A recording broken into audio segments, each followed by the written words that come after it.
When I was a kid, I was very much a creature of habit. I would have the same thing for breakfast every day, cereal with a bunch of milk in it before rushing off to school.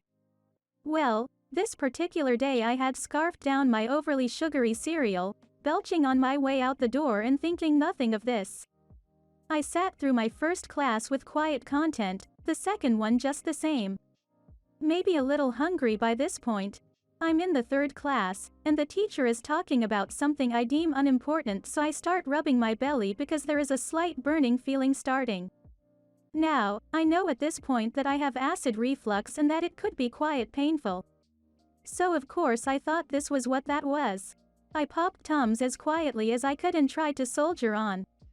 The teacher was going on about the Civil War with animation when suddenly, the loudest, most epic fart that had ever graced God's green earth came slipping out of my bum with an unholy fury I could not describe, which would have been impressive if it had not been so humiliating.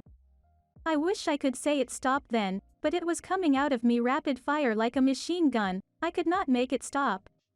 The farts were letting their voices be heard, they would not be silent.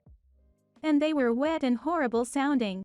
The students who weren't laughing at me were plugging their noses, while the teacher hustled me towards the door as I hung my head in shame and ran out the door. My cheeks were pressed so tightly together you couldn't have fit a feather between them, trying desperately to hold back the bowel disaster. By this point, I knew the grumblings in my stomach would go from snarling animals to full-on explosions if I didn't get to the bathroom on time. So I clenched those cheeks, and waddled my way back to the bathroom I'd visited earlier in the day.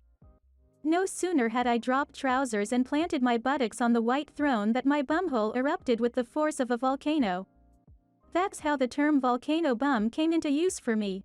I could do nothing but hold my head in my hands and cry as I looked around desperately for the hope that would not come. No salvation was coming, but my bum might be coming off the seat from the force of the explosion.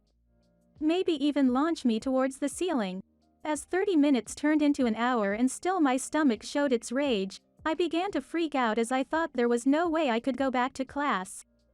I'd ruin my pants for sure. I didn't even think I could make it to the office to call my dad to bring pants.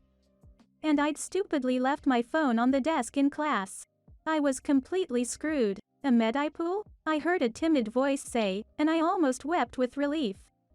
It was my friend, coming to search for me. I was saved. The teacher said to come to look for me, as she thought I was playing hooky. I simply laughed and said no, my bum was just exploding. My friend tapped her foot in exasperation and I watched her pace up and down as she thought. I don't have a sweatshirt to give you. Maybe go get a pair of boy shorts out of the lost and found? Hell no, gross. Everyone knew those were the smelliest item in the lost and found. I may feel gross at the moment, but even I had my limits. I know, I'll go call your dad. And she took off, going to the office to call my dad and tell him of my great shame. Meanwhile, I counted the ceiling tiles for something to do. I really was that bored.